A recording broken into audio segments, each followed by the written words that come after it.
Astrologer Ramakrishna Ghosh. আমার এই channel অর্থাৎ অ্যাস্ট্রোলজার রামকৃষ্ণ ঘোষ চ্যানেলের পক্ষ থেকে জানাই আপনাদের সকলকেই স্বাগত। আশা করি ঈশ্বরের কৃপায় আপনারা সকলেই ভালো আছেন। আমি বিভিন্ন রাশির মাসিক রাশিফল নিয়ে আলোচনা করছি। আজকে আমার আলোচনা কুম্ভ রাশির কয়েকটি ভবিষ্যৎবাণী, যা 100% সত্যি হবেই। জুলাই 2025 কুম্ভ রাশির স্বাস্থ্য কেমন যাবে, তাদের শিক্ষা, প্রাথমিক শিক্ষা, কলেজ বিদ্যা, উচ্চশিক্ষা কেমন হবে, তাদের কর্ম, চাকরি বা ব্যবসা কেমন হবে, তাদের প্রেম দাম্পত্য জীবন কেমন যাবে, তাদের ওভারঅল ভাগ্য কেমন হবে, তাদের পিতামাতার স্বাস্থ্য কেমন যাবে, তাদের মানসিক কন্ডিশন কেমন যাবে এবং তাদের সার্বিক উন্নতি কেমন হবে, এইসব নিয়েই কিন্তু আমার আজকের আলোচনা। আপনাদের কাছে অনুরোধ, ভিডিওটি কেটে কেটে দেখবেন না, তাহলে কিন্তু পরিপূর্ণ আলোচনা পাবেন না। কারণ ভিডিওর শেষে আপনাদের আমি রেমেডি দিয়ে থাকি। এই আপনাদের যে সমস্যা রয়েছে সেই সমস্যা থেকে বেরিয়ে আসার জন্য কী রেমেডি রয়েছে সেটা আলোচনা করব। আপনারা জানেন আপনাদের শনির 7.5 শেষ পর্ব চলছে, এখনও 2 বছর চলবে। তার কী রেমেডি রয়েছে সেটাও বলি। যাই হোক, ভালো লাগলে অবশ্যই ভিডিওটিতে লাইক, কমেন্ট, শেয়ার করে সবাইকে দেখার সুযোগ করে দিন। বেল আইকনে প্রেস করে রাখুন, যাতে নতুন ভিডিও আপলোড হওয়ার সাথে সাথে আপনাদের কাছে নোটিফিকেশন পৌঁছায়, এবং অবশ্যই চ্যানেলটি সাবস্ক্রাইব করে রাখবেন। এই কুম্ভ রাশি হচ্ছে কালপুরুষের একাদশ রাশি, আর এই রাশির অধিপতি গ্রহ হচ্ছে শনি। এরা কিন্তু খুব কর্তব্যপরায়ণ হয়, দায়িত্বশীল হয়। শনি হচ্ছে বৃদ্ধকারক গ্রহ। অল্প বয়সে এদের দেখে মনে হয় এরা যেন বৃদ্ধ হয়ে গেছে, তবে প্রথম জীবন কিন্তু এদের সংগ্রামশীল হয়। বয়স বাড়ার সাথে সাথে এদের কিন্তু জীবনে উন্নতি হতে দেখা যায়। আর শনি হচ্ছে কর্মের কারক গ্রহ। তাই এই সব আলোচনা করার আগে আমি বলবো আপনাদের গোচর ফল। কুম্ভ রাশির অধিপতি ও দ্বাদশপতি শনি কিন্তু আপনাদের রাশির দ্বিতীয় অবস্থান করছে। এই মাসে সে বক্রিয় হচ্ছে, অর্থাৎ রাশিতেও তার প্রভাব কিন্তু থাকবে। আর আপনাদের বৃহস্পতি, রাশির দ্বিতীয়পতি ও একাদশপতি, সে কিন্তু পঞ্চমে থাকছে। রবি আপনাদের সপ্তমপতি, সেও কিন্তু পঞ্চমে থাকছে। আর আপনাদের সপ্তমে মঙ্গল ও কেতু কিন্তু থাকছে। আর রাশিতে থাকছে রাহু। আর আপনাদের চতুর্থে কিন্তু শুক্র থাকছে এবং ষষ্ঠে থাকছে বুধ। যাই হোক, আমি প্রথমে স্বাস্থ্য নিয়ে আসবো। হেলথ ইজ ওয়েলথ, স্বাস্থ্যই সম্পদ। স্বাস্থ্য যদি ভালো না থাকে আমাদের সাকসেস রেট কিন্তু কমে যায়। কুম্ভ রাশির এই মাসে রাহু যেহেতু রাশিতে আছে, একটা মনের মধ্যে একটা ইলুশন কাজ করবে কখনো কখনো, এবং আপনার ডিসিশন মেকিংয়ে ভুল হবে। ভুল পথে আপনারা কখনো কখনো পরিচালিত হতে পারেন। একে রাহুর প্রভাব, তার উপরে শনির 7.5। আপনাদের একটা টেনশন, অ্যাংজাইটি মনের ভিতরে কিন্তু কাজ করবে, একটা স্ট্রেস কিন্তু আপনাদের নিতে হবে। আর শনি আপনাদের রাশির দ্বিতীয় থাকছে। ব্যাক পেন, কোমর থেকে পায়ের পাতায় ব্যথা, এই যন্ত্রণা, এইসব কিন্তু হতে পারে। পেটের কিছু সমস্যা দেখা যেতে পারে। নিয়মিত যোগব্যায়াম করুন, খাদ্যাভ্যাস করুন, আর অ্যালার্জি জাতীয় বা স্কিন রিলেটেড কোনো ডিজিজ থেকে সাবধান থাকুন। আর নিয়মিত হাঁটাচলা করুন, তাহলে আপনাদের শরীর কিন্তু অনেকটা ভালো থাকবে। সুষম খাবার গ্রহণ করুন। এবার বিদ্যার ক্ষেত্রে বলবো, আপনাদের চতুর্থপতি হচ্ছে শুক্র, সে কিন্তু চতুর্থেই বসে আছে। পঞ্চমে বসে আছে আপনাদের বৃহস্পতি, দ্বিতীয়পতি, একাদশপতি। বিদ্যার জায়গায় কিন্তু দেখুন ভালো রয়েছে, কিন্তু তার সঙ্গে সঙ্গে একটু আউটিং করা, একটু এন্টারটেনমেন্ট করা, এইসব জায়গাও কিন্তু রয়েছে। যদি আপনারা বিদ্যার জায়গায় কনসেন্ট্রেট করতে পারেন, কারণ শনির 7.5-তে মন একটু উড়ু উড়ু হয়ে যায়। আর রাশিতে রাহু থাকলে একটু ফাঁকিবাজির টেন্ডেন্সি থাকে, সেইটা যদি না থাকে তাহলে আপনাদের সাকসেস কিন্তু রয়েছে। যদি শুভ গ্রহের দশা অন্তঃ চলে, তাহলে এই শনির 7.5-ই কিন্তু আপনাদের ভালো ফল দেবে। অশুভ গ্রহের দশা অন্তঃ চললে এক্সপেক্টেড রেজাল্ট হয়তো আপনার পরিশ্রম অনুপাতে আসবে না, সেই জায়গাটাই খেয়াল রাখতে হবে।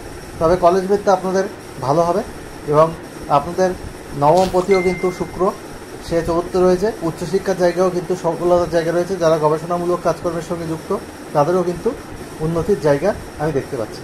যাই হোক, এরপরে আমি বলবো আপনাদের প্রেম। আপনাদের সপ্তমপতি রবি পঞ্চমে রয়েছে, ষষ্ঠে রয়েছে, পঞ্চমে আছে বৃহস্পতির সাথে, পরে ষষ্ঠে আসবে, এবং রবি বুধের বুধাদিত্য যোগ ষষ্ঠে তৈরি হবে। কিন্তু সপ্তমে আপনাদের মঙ্গল কেতুর অবস্থান, অহেতুক আপনাদের মাথা গরম হয়ে যাবে। আপনাদের প্রেম যোগ কিন্তু আছে, কিন্তু অহেতুক মাথা গরম হয়ে যাবে, নিজেদের মধ্যে একটা ইগো ক্লাশ তৈরি হবে। যার জন্যে আপনাদের কিছু মিসআন্ডারস্ট্যান্ডিং বা ভুল বোঝাবুঝি প্রেমের ক্ষেত্রেও হতে পারে। আপনারা একটু সতর্ক থাকবেন, সাবধান থাকবেন, নিজেদের মধ্যে আন্ডারস্ট্যান্ডিং করে চলবেন, কম্প্রোমাইজ করে চলবেন, তাহলে প্রেমের জায়গায় ভালো হবে। বিবাহিত জীবনের ক্ষেত্রে সমস্যা থাকবে, অশান্তি থাকবে, আপনাদের একে অপরকে বুঝতে হবে, আন্ডারস্ট্যান্ডিং করে চলতে হবে, কম্প্রোমাইজ করে চলতে হবে। কিছু ট্যুর ট্রাভেল ফ্যামিলি প্ল্যানিং করতে পারেন, তাহলে কিন্তু আপনাদের বিবাহিত জীবন ভালো হবে। অন্যথায় কিন্তু মনের অমিল কিন্তু দেখা যাচ্ছে, সেখানে সমস্যা আসবে। এবং ইভেন আপনাদের মাথা খুব তাড়াতাড়ি গরম হয়ে যাবে, এবং সেই গরম হয়ে যাওয়ার জন্য আপনাদের মধ্যে একটা উল্টোপাল্টা কথা, বাক্যের বিরূপ প্রতিক্রিয়া আপনাদের দেখা যাবে। যেহেতু রাশির দ্বিতীয় শনি রয়েছে, শনির সাড়ে সাথে চলছে, এই সময় একটা বিবাহিত জীবনের টালমাটাল অবস্থা কিন্তু থাকবে। পারিবারিক জায়গাও কিন্তু ভালো না, পরিবারের লোকজনের সঙ্গে আপনাদের মতানৈক্য হবে, আপনাদের বিভিন্ন সমস্যা কিন্তু এই সময় দেখা যাওয়ার যোগ রয়েছে। সুতরাং সম্পর্কের জায়গায়, প্রতিটা রিলেশনের জায়গায় আপনারা কিন্তু একটু কেয়ারফুল থাকুন, না হলে কিন্তু কিছু সমস্যা আসবে, এটা আমি বলতে বাধ্য হচ্ছি। আর কর্মের ক্ষেত্রে বলবো, আপনাদের কর্মপতি মঙ্গল সে কিন্তু আপনাদের সপ্তমে রয়েছে, কিন্তু ক্ষেত্রযুক্ত হয়ে সেখানে রাহু দৃষ্টি রয়েছে, শনির সাড়ে সাথে চলছে, যার জন্য আপনাদের কর্মের জায়গায় একটু পরিশ্রম থাকবে, কর্মের ক্ষেত্রে প্রেশার থাকবে, কিন্তু এর সাথে সাথে আপনাদের প্রমোশন, পদোন্নতি, নতুন কর্মযোগ, এইসব যোগও কিন্তু দেখা যাচ্ছে। রবি আপনাদের পঞ্চমে বৃহস্পতির সাথে, আপনাদের আর্থিক জায়গায় উন্নতি রয়েছে, হঠাৎ হঠাৎ অর্থ আসার যোগ রয়েছে। কিন্তু শনির সাড়ে সাথে আপনারা অপ্রয়োজনীয় অর্থ ব্যয় করবেন না, বা কাউকে টাকা ধার দেবেন না, তাহলে কিন্তু আপনাদের অর্থ নষ্ট হয়ে যাওয়ার কিন্তু যোগ রয়েছে। অর্থ আপনারা যেটুকু দরকার সেইটুকুই আপনারা ব্যয় করবেন, বেশি লাক্সারিয়াস প্রোডাক্ট কেনা বা আপনাদের যেটা দরকার না সেই রকম জিনিস কিনে অর্থ নষ্ট করার কোনো মানে কিন্তু নেই। যাই হোক, আপনাদের ব্যবসার ক্ষেত্রে আপনাদের কমিউনিকেশনটা ভালো রাখতে হবে। কমিউনিকেশনের জায়গায় একটা সমস্যা দেখা যাচ্ছে, আপনারা একটু এমন কথা বললেন যে কথায় আপনাদের কাস্টমার আপনাদের ভুল বুঝলো। কাস্টমার ডিলিংস ঠিক করে করতে হবে, তবে আপনাদের ইনকাম বৃদ্ধি পাবে, এটুকু বলতে পারি। আপনাদের ব্যবসার ক্ষেত্রে আস্তে আস্তে আপনারা ইনভেস্টমেন্ট করতে পারেন, তাতে আপনাদের উন্নতি হবে, এবং আপনাদের ভাগ্যের সাপোর্ট কিন্তু রয়েছে পূর্ণমাত্রায়, ভাগ্যের সাপোর্ট আপনারা পাবেন। সাড়ে সাথের জন্য কিছু অবস্ট্যাকেল আপনাদের জীবনে আসতে পারে হঠাৎ করে, কিন্তু আপনারা যদি পরিশ্রম করেন, সৎভাবে জীবনযাপন করেন, ঈশ্বরের প্রতি শরণাপন্ন হন, আপনারা যদি কোনো ধর্মীয় স্থানে ট্যুর ট্রাভেল করেন, আপনাদের অবশ্যই ভাগ্যের উন্নতি হবে, এ কথা আমি বলতে পারি। আর এই শনি আপনাদের রাশির অধিপতি, তাই সাড়ে সারিতে শনি যদি নিচস্থ না থাকে, পাপলিত না থাকে জন্ম ছকে, তাহলে কিন্তু কোনো অশুভ প্রভাব কিন্তু সেইভাবে আসবে না, এটা আমি কিন্তু আপনাদেরকে বারবার বলছি। আর আপনাদেরকে নীল আকাশি রং, আপনাদেরকে সবুজ রং, আপনাদেরকে সাদা রং বেশি ব্যবহার করতে হবে, হলুদ, সোনালি, কালো, ধূসর রং এবং আপনাদের ক্রিম রং কম ব্যবহার করতে হবে, তাহলে আপনারা কিন্তু শুভ ফল অনেক পাবেন। আর আপনারা মহামৃত্যুঞ্জয় মন্ত্র প্রতিদিন পাঠ করুন, অন্তত 7 বার, 11 বার বা 28 বার পাঠ করতে পারেন। আর আপনারা প্রতি শনিবার সর্ষের তেলে কালো তিল দিয়ে সন্ধেবেলা বা তিলের তেল দিয়ে প্রদীপ চালান, ভালো ফল পাবেন। প্রতিদিন সূর্যাস্তের পর পশ্চিম দিকে মুখ রেখে খোলা আকাশের নিচে শনির বীজ মন্ত্র পাঠ করুন 8 বার, ওম ক্রাম ক্রিম ক্রোম স শনিশ্চরায় নমঃ। আর অবশ্যই আপনারা মাসে একবার শনি মন্দিরে নীল অপরাজিতা ফুলের মালা অর্পণ করুন এবং তীর্যকভাবে ঠাকুরকে প্রণাম করুন, শুভ ফল অবশ্যই পাবেন। মঙ্গলের বীজ মন্ত্র প্রতিদিন পাঠ করুন 9 বার বা 108 বার, ওম ক্রাম ক্রিম ক্রোম সব হুমায়ুন।